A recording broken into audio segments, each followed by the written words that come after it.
요한복음 1장에 말씀이 육신이 되어 우리 가운데 거하심에, 예수 그리스도께서 성육신 하셨다라는 것은 주님이 우리 인간의 몸을 입었다는 면에서 우리가 성육신, 인카네이션이라고 얘기를 하지만, 사실은 이미 하나님께서 우리에게 하나님이 누구신가를 보여주시기 시작했을 때, 다시 말해서 성경이 기록되기 시작했을 때 이미 성육신적인 요소가 성경에 이미 시작되었다라는 겁니다.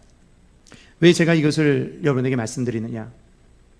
여러분과 제가 이 성경을 이해할 때 많은 분들이, 목사님, 나도 참 성경을 믿고 싶습니다. 그런데 성경이 진짜인지, 이 성경이 좀 믿을 만한 책인지 좀 증명을 좀 해봐 주십시오 라고 얘기를 한다고 해보십시다. 자, 그러면 이제 증명을 해야 되는데요. 자, 창세기부터 증명을 해야 되는데, 여러분, 이 창세기를 과학적으로 증명하려면 실험을 해야 될 거 아니에요. 그 실험의 데이터가 나와야 그 데이터의 확실한 증거 자료가 될 거 아닙니까? 그런데 태초에, 이 태초라는 말, 우리가 물론 알 수 있고 하나님이 창조하셨다는 것이 성경에 기록되어 있지만, 그걸 여러분이 실험할 수 있어요, 없어요? 없어요. 우리가 생각하는 이 과학적이라는 것에 과학적인 방법으로, 절대적인 방법으로 다 적용할 수가 없는 거예요. 자, 그럼 좋습니다. 창세기 골치 아프니까 잠깐 제쳐놓고 우리 출애굽기를 한번 얘기해 볼까요? 여기 보시면 여호수아가 여리고성에 가서 여리고성이 와장창 몽땅 무너졌다 라고 말씀을 해요. 여러분, 증거 있습니까? 만일 여러분의 자녀가, 아빠, 엄마, 여리고성이 무너졌다며, 증거 있어요? 그러면 여러분 뭐라고 대답하실 거예요? 그리고 도대체 이게 언제적 얘기입니까? 물론 나중에 고고학적으로 발굴을 했더니 여리고성으로 보이는 어떤 한 성이, 완전히 무너진 성이 발굴이 됐다고는 해요. 그러나 여러분, 이 똑같은 사실을 놓고도 믿고 싶지 않는 사람은 그것이 여리고성이 아니라 다른 성이었다라고 얘기하면 그거 그만 아닙니까? 그걸 우리가 어떻게 증명할 거예요? 여러분과 제가 이 성경을 그런 식으로만 증명하려고 한다면 우리는 이 성경을 증명하기가 만만치 않을 겁니다. 물론 이렇게는 우리가 말할 수 있겠죠. 현재까지 성경에 있는 모든 구조들과 또 말씀이 나타나는 역사적이거나 혹은 지리적이거나 사회적인 사실들은 적어도 아직까지는 그것들이 확실하게 틀렸다, 아니다라고 증명할 수 있는 과학적인 증거는 어디에도 없습니다. 그건 우리가 확실하게 얘기할 수 있어요. 예를 들면 이런 거죠. 자, 예수님이 여리고성에 들어가셨다라는 말씀이 공간복음에 공이 있어요. 공간복음은 뭐예요? 마태, 마가, 누가야. 요한만 빠지면 돼요. 그게 공간복음이죠. 이 공간복음에 공이 예수님께서 여리고성에 들어가셨다라는 말씀이 있는데, 근데 재밌는 것은요, 어떤 곳에는, 어떤 성경에는 여리고성에 들어가셔서 사람을 만났다라는 말씀이 있고, 똑같은 사건인데 또 어떤 복음서에 보면은 여리고성에서 나가다가 사람을 만났다라고 기록이 되어 있어요. 한번 확인해 보실게요. 마가복음 10장 46절과 누가복음 18장 35절. 46절 먼저 보세요. 그들이 여리고에 이르렀더니 예수께서 제자들과 허다한 무리와 함께 여리고에서 어떻게 하실 때? 나가실 때에 맹인거지 바디오를 만났다. 누가복음 18장 보세요. 여리고에 어떻게 하셨을 때? 가까이 가셨을 때 한 맹인을 만났다. 여러분, 이 사실 아셨어요? 몰랐어요? 성경을 그렇게 평생을 읽어오신 분들도 아마 모르셨을 거예요. 오, 이런 게 있었구나. 그래서 사람들이요, 이걸 가지고 봐라, 성경이 무슨 하나님의 영감으로 됐냐, 인간이 글이 아니지 않냐, 봐라, 여기 같은 여리고요, 똑같은 사건인데 한쪽에선 들어간다 그러고 한쪽에선 나간다 그러고, 이게 사람이 썼기 때문에 그러는 거 아니냐. 만일 누가 여러분에게 이렇게 물으면 여러분 뭐라고 대답하실 거예요? 우리 정가의 보도처럼 쓰는 말, 그냥 뭐해? 그냥 덮어놓고 믿어. 여러분 그렇게 말하시고 끝내실 거예요? 물론 우리는 성경을 믿습니다. 그래서 이걸 어떻게 설명하면 좋을까 고민만 될 뿐 뚜렷한 대답이 여러분 안 나오시잖아요. 그러다가 나중에 1900년대 중반쯤에요, 고고학적으로 발굴이 됐는데 예수님 당시에 이 여리고 성이요 2군데가 있었다라는 것이 발견이 됐어요. 그러니까 여러분 이쪽 여리고 성에서 보면 예수님이 여리고 성으로 오는 것이 되는 것이고, 저쪽 여리고 성에 보면은 예수님이 저쪽 여리고 성으로 나가는 게 되는 거죠.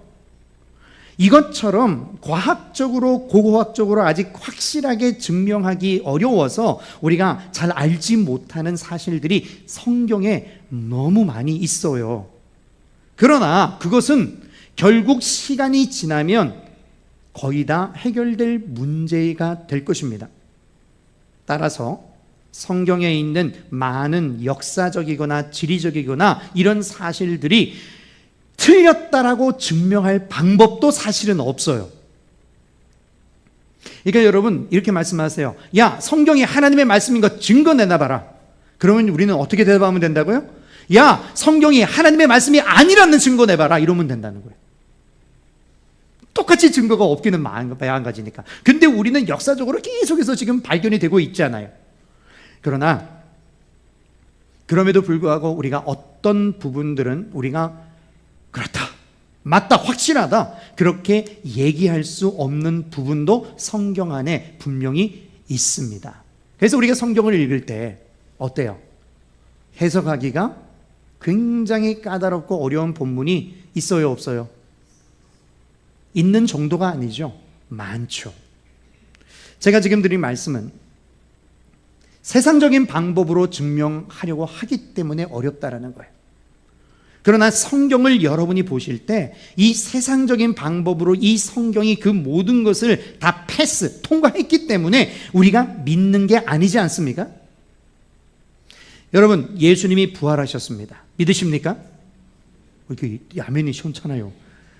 믿으십니까? 죽었던 사람이 살아났어요. 근데 여러분 정말 그걸 믿을 수가 있습니까?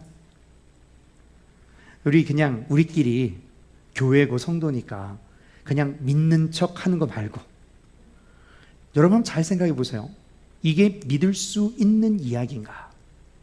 절대 아니죠. 여러분 중에 누가 죽었다가 다시 살아나신 분 보신 분 계세요? 손 들어 보셔요. 죽었다가 살아나신 분 없어요. 사람은 죽으면 끝이에요. 그런데 주님은 뭘 하셨다고요? 부활을 하셨다는 거예요. 부활이라는 말은 누가 살렸다는 게 아니라 부활, 스스로 일어났다는 뜻입니다. 근데 그것을 우리가 어떻게 믿느냐?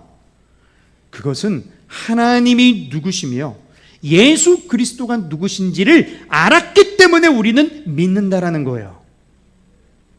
그러니까 예수가 죽었다가 살아나는 것뿐만 아니라 100번, 1000번, 10,000번이라도 죽었다가 살아나실 수 있는 분이라는 것을 우리가 알잖아요.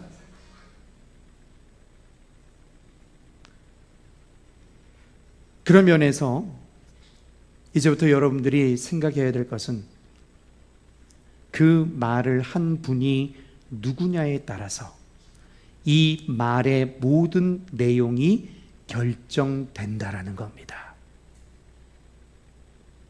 우리가 오늘날 성경을 이해할 때 성경이 과연 다 맞느냐 틀리느냐, 혹은 성경 안에 어떤 내용들이 틀리고 맞느냐를 보시기 전에 우리가 왜 성경이 오류가 없으며 하나님의 말씀이다라고 믿게 되느냐, 아까 말씀드린 것처럼 하나님이 이 땅에 우리에게 하나님의 뜻을, 하나님이 누구신지를 보여주시기 위해서는 하나님이 우리와 같은 언어를 쓰셔야 된다는 거예요.